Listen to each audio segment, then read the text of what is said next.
Bom, aqui já que a gente começou a discussão sobre referenciais inerciais por causa da primeira lei de Newton, eu já quero prosseguir numa discussão mais avançada sobre referenciais inerciais e referenciais em geral, né? Então imagina que a gente tem aqui um sistema de coordenadas que define um referencial inercial, né? Com a origem O aqui no ponto O, né? E você tem uma partícula nesse ponto P. A posição dessa partícula em relação ao referencial no ponto O aqui é esse vetor R. Então, R é a posição da partícula no ponto O. Imagina que a gente tem um outro referencial aqui, um referencial com origem em O', com esses eixos aqui, certo? Eu posso, inclusive, ter um vetor que caracteriza a posição da origem do meu segundo do meu segundo referencial aqui, certo? Que seria o vetor R vetor aqui, Rzão vetor. Inclusive, eu posso definir um vetor que sai da origem aqui do meu referencial linha, né?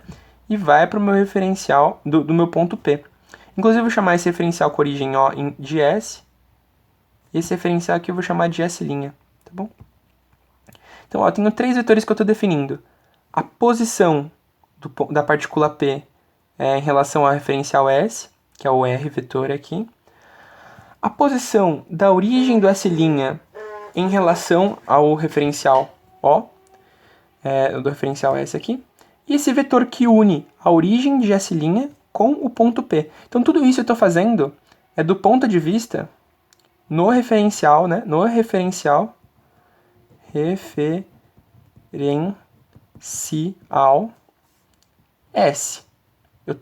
Imaginem que eu estou olhando tudo no referencial S, certo?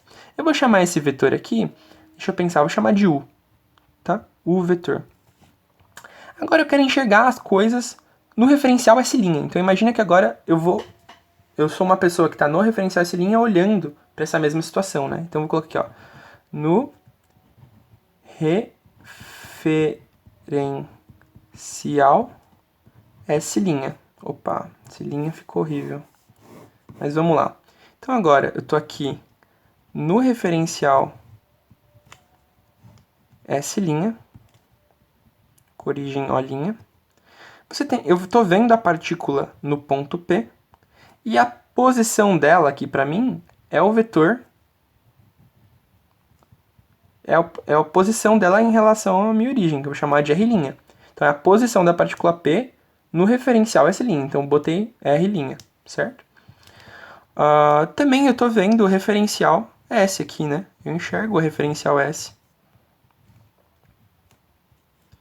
Então tem a origem dele aqui, ó, referencial S, certo? Tudo bem? E eu posso atribuir um vetor que sai aqui do ponto O' e vai da origem do meu S' até a origem do S. Vou chamar ele de Rzão', certo? E aqui a gente pode ser intuído, a gente pode ter a intuição de fazer algumas afirmações, que a gente vai usar elas ao longo de Física 1, mas que elas não são de maneira alguma trivial. E pode parecer uma bobagem agora, eu tá chamando a atenção para isso agora, mas elas vão ser muito importantes para a gente entender o que vai vir mais para frente quando a gente estudar relatividade. Então, olha como esses conceitos são importantes. Então, a primeira coisa que você pode pensar é: olha, esse vetor U aqui é o mesmo vetor do R'. E, na verdade, não é trivial. Se eu estou no referencial S e eu pego um vetor que une o ponto O', a origem O', até o meu ponto P, não necessariamente se eu estiver no referencial S', essa origem O' até o ponto P vai ser o mesmo vetor. A minha posição no referencial S' pode não ser esse vetor U aqui, certo? Porque esse vetor U é um vetor que une a origem até o ponto O' e o ponto P no referencial S. Enquanto que o R' é o vetor que une o O' e o ponto P no referencial S'. Então, não necessariamente esses vetores têm que ser os mesmos, porque eles estão em referenciais diferentes. Estão unindo os mesmos pontos em referenciais diferentes. Então, não necessariamente eles são os mesmos. Inclusive, em relatividade, eles podem não ser em relatividade especial. Outra coisa que a gente pode pensar, esse vetor Rzão e o vetor Rzão' são um oposto do outro, né? Mas também não necessariamente eles vão ser. No caso, acontece que a gente observa, mesmo em relatividade especial, que de fato R é igual a menos R'. Então, de fato, eles são vetores opostos. Certo? Isso daqui vai valer. Mas não é trivial fazer essa hipótese, certo? A gente está impondo isso. Não é trivial dizer que eles são iguais e ponto. A gente está impondo o que eles são. A gente está impondo porque a gente observa na natureza que de fato isso acontece, né? Então, a distância entre dois pontos, em um referencial e no outro referencial, entre esses dois pontos aqui, sendo que um ponto está no mesmo referencial que eu estou observando e o outro ponto está no outro referencial que eu estou observando, então a distância deles vão se manter iguais, certo? Mas isso tem que ser uma coisa que a gente tem que impor na nossa construção. E agora, a outra coisa que a gente vai impor, que também é um pouco natural da gente fazer essa imposição, mas não é trivial, é de que esse meu vetor U, ele é igual ao meu vetor R'. Então, o que a gente está impondo? Que no referencial S, o vetor que une o ponto O' e o ponto P é, de fato, a posição do ponto P no referencial S'. É isso que a gente está impondo, certo? E isso também não é tão trivial assim. É muito intuitivo, eu entendo isso. Para mim é muito natural dizer essas coisas. Mas mais pra frente, quando você vê relatividade, você vai ver que essas coisas podem mudar. Esse não, mas esse daqui vai mudar. Então não é tão natural, então não é tão trivial assim fazer essa afirmação. E por fim, a outra coisa que a gente vai dizer é que, independente se eu estou no referencial S ou no referencial S', o tempo passa de maneira igual. Então aqui no referencial S, eu vou contar o tempo com T. E aqui no referencial S', eu vou contar o tempo com outro relógio, T'. E o que a gente vai assumir aqui é que T é igual a T'. O tempo é universal. Olha só, isso que a gente está assumindo é que o tempo é universal. Isso também não vale em relatividade. É muito natural que a gente faça essa suposição, a gente está acostumado com isso. Parece que não importa se eu estou com um relógio aqui cronometrando o tempo ou se eu estou cronometrando correndo, as coisas ele vai cronometrar igual, parece, né? Mas isso porque a gente está trabalhando em um sistema que as velocidades, a gente vive numa realidade, aqui na realidade cotidiana, que as velocidades são muito pequenas. Então isso daqui parece muito natural, mas também não vai ser, tá bom? Então, olha, são 3 coisas que parecem muito triviais, mas que não são tão triviais e que a gente tem que fazer essa imposição delas valerem, certo? Inclusive, essas duas vão ser modificadas em relatividade especial. Agora, vamos obter as consequências disso tudo. Bom, a primeira coisa que a gente pode ver aqui é uma relação clara de soma de vetores. De que Rzinho vetor aqui vai ser igual ao Rzão mais o R', certo? Que é o U aqui. Então, Rzão mais U vai dar R. Então, veja, aqui eu coloquei um resumo das nossas... do que a gente está assumindo, né? E fiz o nosso desenho, eu já troquei o U pelo R', já que eles são iguais, certo? E a gente conclui aqui que Rzão mais R' é igual a R, certo? Então, R vetor, Rzinho vetor, é igual a Rzão vetor mais R' vetor. É simplesmente uma soma de vetores aqui. Só fazendo a soma de vetores a gente já verifica essa relação. E agora o que eu quero fazer uma verificação com vocês é ver o que acontece na hora que eu derivo isso em relação a t. Então eu vou fazer assim, ó, dr vetor dt, e aí vai ser igual a derivada disso, né? Só que a derivada da soma é a soma das derivadas. Vai ser drzão dt mais dr' dt. Agora veja, dr vetor dt é basicamente a velocidade da partícula no referencial S, né? É a velocidade com que ela está se movimentando em relação ao referencial S. Então é a velocidade no referencial S.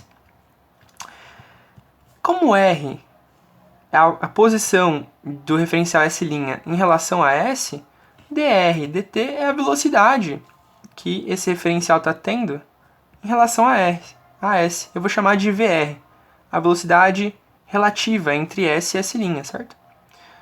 Então vai ser igual a V certo? E aqui dr' dt. Não sei bem o que é isso, mas eu sei que dr' dt', então a derivada de r' dt', então a posição de P no referencial S', a derivada da posição no referencial S' em relação ao tempo no referencial S', isso tem que dar a velocidade no referencial S', né? Só que veja, dr' dt, eu posso expandir usando a regra da cadeia e fazer o seguinte, ó, vai ficar dt' dt vezes dr' dt', certo? Só que, olha, como t é igual a t', então a gente vai concluir daqui que dt' dt é igual a 1, certo? Então isso daqui é igual a 1. E isso daqui é igual a v', a velocidade de P em relação a S, não, referencial S'. Então, dr' dt é basicamente v', certo? A velocidade do ponto P no referencial S'. Então isso aqui vai ser mais v', certo? Da mesma maneira, se eu derivar mais uma vez, eu vou encontrar que a aceleração no referencial S é igual à aceleração relativa entre os referenciais mais a aceleração no referencial S', certo? E isso daqui que a gente encontrou é justamente uma consequência da geometria do problema, desses três fatores que a gente assumiu, né? Simplesmente derivando, né? Isso daqui é justamente a relatividade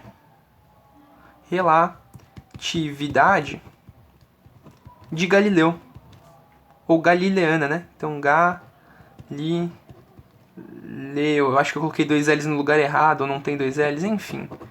A relatividade de Galileu. E é isso que a gente vai usar em todos os problemas de Física 1 até então, né?